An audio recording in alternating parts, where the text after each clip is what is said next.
So the big question a lot of people probably have is, why is Odie ranked so highly, especially in the end game? Because yes, he does have some really good early game damage. He's really good against bosses. However, he really starts shining in the end game when you come against these enemies that just heal forever. He is better than anybody else when it comes to the situation of basically just executing heroes when they get to a certain HP level, or sometimes even their entire HP bar. We're going to show you guys exactly why Odie is probably one of the most godly heroes in the game for damage dealers. And yes, he's only an A-level hero, and yes, you should get him to Mythic Plus as soon as possible. Hopefully you guys enjoy this one. Hit that subscribe button. Let's talk about Odie.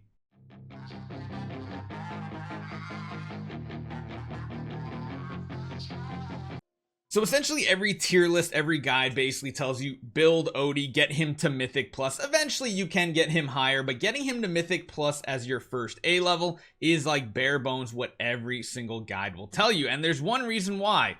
It's his exclusive weapon. It really doesn't even have much to do with like all of his other skills. It literally just comes down to his exclusive, which unlocks when you get him to Mythic Plus. It is really strong because, well, Odie immediately defeats, aka executes, poisoned enemies when their HP falls below a certain limit, which is equal to 5.2 times of the base damage dealt by poison dart per second. Each time a poison enemy is defeated, the limit is increased by 0.5 times the amount of base damage, and you also are going to get additional energy when you execute them when you get them to 10. Now you don't have to go for 15. That does make the execute a little bit better. I haven't really felt the need to do it. I'm kind of holding my kind of more precious resources a bit, but getting this up to here is when things go crazy, because I'm going to show you guys a battle right now that is something you guys will eventually get to. That is Trial of the Abyss. Trial of the Abyss unlocks once you get through all the AFK stages and you complete all the storylines. Then it unlocks and it has additional rewards as you go up the tower, and I think there's like, yeah, people are already on like 370. Good lord, that's just crazy. Hey, we're on floor 69. Nice. But yeah, I'm going to show you guys a more typical scenario where we kind of use this team right here typically, and we run into some issues because when you're going up against heroes mainly like Shakir, Seth, those ones like that that have ridiculous amounts of leech, a lot of time you might be on the cusp of a victory and then somehow they just come back out of nowhere. They go into their alt form like Shakir, and then I'm never going to catch up with this damage. Shakir, like, we were about to win, and at this point Shakir is going to completely dumpster our team and we have 0% chance of actually killing him. This is where we've been stuck for a little bit. However, if you restructure your team just a little bit, maybe go for a more survivability style team and going with a hero potentially like Odie, that's when things can get a little interesting. Now I'm actually going to do something really interesting. I'm going to be swapping out get Morel. Let's do this.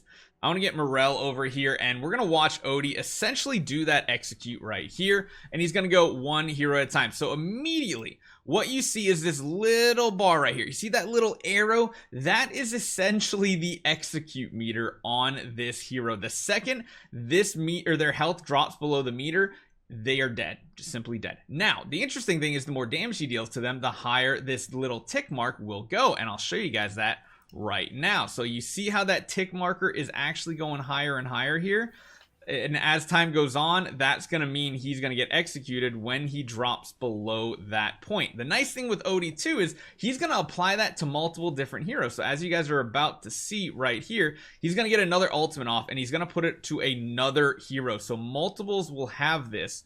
And basically, essentially what happens, you'll watch right here, see the marker goes over, he gets the energy, they get executed, he moves on to the next target. And essentially our goal here is to keep Odie alive as long as possible, because against enemies like Shakir, that's going to be something that's very important to do. Now in reality, a smarter play here would most likely be running some sort of Coco team, and I actually want him kind of want him targeting Shakir first out of anybody, because Shakir will get very low very quickly, and before he gets a chance to really use his ultimate and use a ton of life leech, we want to try to pick him off. And again, you can see his health bar kind of bouncing up and down. There's healers there, but in the meantime we continue to push that little execute marker further and further up, and now adding Coco to the team gives us that survivability. Look how far that jumped up. The second it drops down, Shakir is no longer an issue. And I know, hands up in chat right now, leave a comment or something. Shakir, Seth, those two are some of the most annoying heroes to go up against,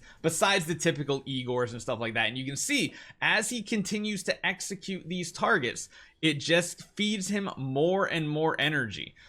So it gets pretty out of control here, what he can do as far as damage wise goes, and the fact that he's kind of required on some of the waves like this one right here, where they have these heroes that have ridiculous amounts of healing, but if I can basically make it so it doesn't matter how much health they have, they are going to die, well, that just means it's a much easier victory, which this is why Odie late game is unstoppably good.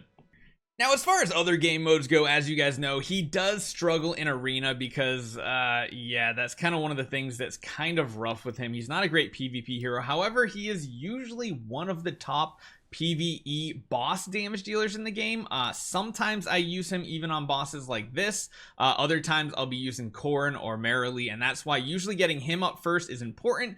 Usually after you go for Mythic Plus on your Odie, you do want to prioritize Merrily, and you don't want to push either one of them to Supreme Plus too quickly. It's kind of a little bit of overkill here. The other thing that's great to know too is when these world bosses pop up, these Primal Lords and such, well, he's going to be one of the best damage dealers on your account as well. The one thing I will say, which is also why he's not the best sometimes in PvP, is his survivability is a little lacking. He really doesn't have any abilities per se that let him survive more. He's of course got that poison dart. He deals damage 3 times to him with normal attacks. He launches normal attacks, poisoning targets, just increasing damage. You notice nothing here is defensive. It's all offense, which again is why he's one of the greatest offensive talents in the game. Now, eventually, if you do go higher, basically what this 6.2 versus 5.7 is going to do, it's going to get that execute bar to go up quicker. So if it's something where time is an issue, that is important down the road.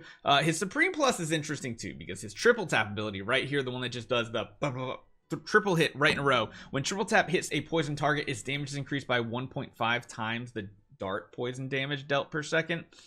So that definitely is a lot more damage. We will eventually get him there, but we're just in no rush right now. We're focusing on other projects, but again, as a free-to-play player in the early game, if you're not prioritizing him to literally be your first Mythic Plus A level, you're doing something wrong in my opinion. So let me know what you guys think. I feel like Odie is kind of a fan favorite. He looks amazing in thumbnails, I gotta say that much. And yeah, we're gonna keep progressing with him, seeing what we can do. And yeah, late game, he has actually been a lifesaver where even your normal summon type teams or Aaron teams struggle a little bit, basically because of enemy life drain. He's your man. Hopefully you guys enjoy this one. Take 1 second, hit that subscribe button if you're new to the channel. Leave a comment if you guys have enjoyed using Odie on your team, or if you haven't quite gotten to Mythic Plus yet to really see how good he is. Even on our free-to-play account, we're on our way there, and he's going to do some really amazing things. Hopefully you guys enjoy this one. I'll see you guys next time.